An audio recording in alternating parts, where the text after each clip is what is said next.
In the Taoist I Ching, the copy translated by Thomas Cleary, is the symbolism used throughout the text consistent? Well, parts of it are. The part that are the hexagrams and trigrams.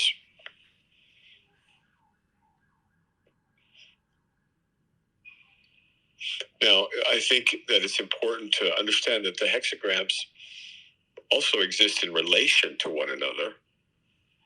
I mean, the trigrams are in relation to one another when they're in a hexagram. And so there may be some variations there. But so far, I'm just referring to the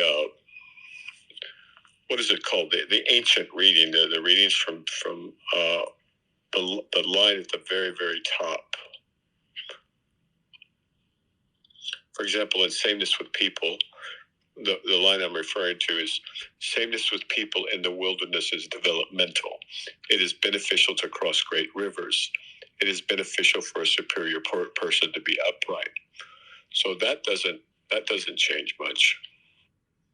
Now then when we get into the explanation, the explanations are going to vary. Otherwise, it wouldn't be much use. Of course. So then my more pinpointed question, taking what you just used as an example, that hexagram. I've seen multiple times the phrase, it is beneficial to cross great rivers. Does that have a consistent meaning throughout this Taoist I Ching? Of course, the circumstances and the explanation will vary, but does... You're being too concrete, too literal. This is a very rich and pregnant text. And what it means to cross a great river could be different depending on whether you're referring to a person, to a city, to an army, to a nation, to a species, So what are you looking for? If you're looking for a way to look up the meaning, that'd be like, are symbols the same across dreams? Well, sometimes they are, more or less, but sometimes they're not. And the reader must be sensitive, and the reader must be knowledgeable, and the reader must have experience with the instrument. And so I state the question again.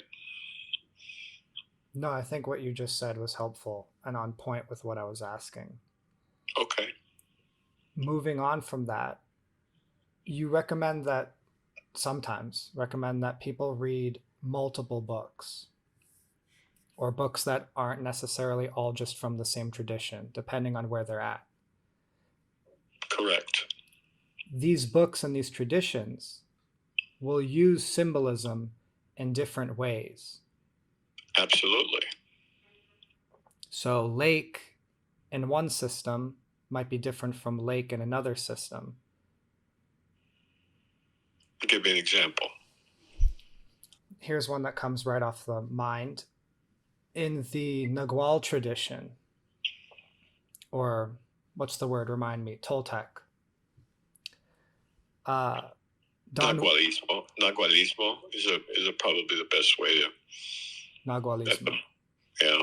Okay, and Nagualismo, if that's the right way to put it. Well, yeah, and that's not right either. I mean, to give it a name is in a way to not understand the reality of it. Then let me be more specific. The same thing's true with Sufism, by the way, right. Which originates before Christianity, but certainly includes Christianity. Right. But in the current iteration, it's Islamic for reasons of history. Mm-hmm. So, and who knows what it'll be next? But it's not Islamic mysticism. It goes back to the Greeks, for example. and before that. So it's the name. You know what Idris Shaw says. First there was a reality without a name. Then there was a name without a reality. So that's the kind of thing we're dealing with here. So back to the question of using the same word or symbol in perhaps multiple meanings. Don Juan uses the word heart very differently from how Taoist energetic practitioners might use the word heart when moving energies around, or from the way a regular author, might use the word heart in a poem or in a Russian literature novel. Absolutely. Corazón is a whole different word in Spanish, right? And so who knows what was used in antiquity. So yeah, absolutely, of course. And also remember that it's been literally millennium, century after century after century after century since some of these texts were first written down. And so that's especially true with the I Ching. But yeah, of course, yes, that's absolutely essential to understand.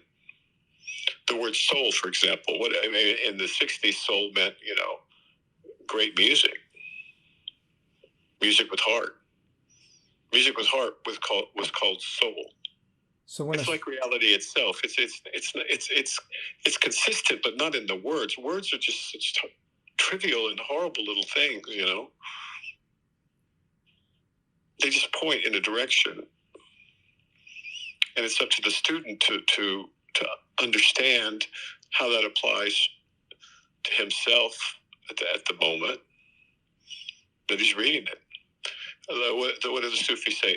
A loaf of bread looks different to a man that's hungry than to a man who doesn't. Believe me, you'll see it. You won't want it any other way. Otherwise, it's not alive. It's dead.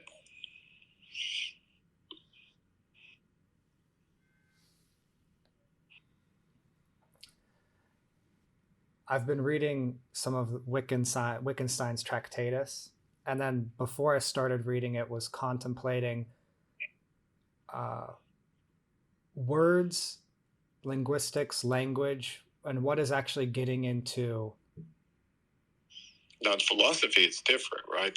Those guys are like word scholars, right? They within a particular school of philosophy, they will hold very rigorously to what a word means.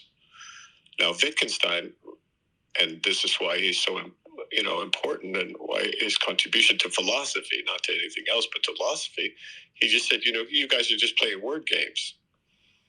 I mean, I'm looking right now at two finches.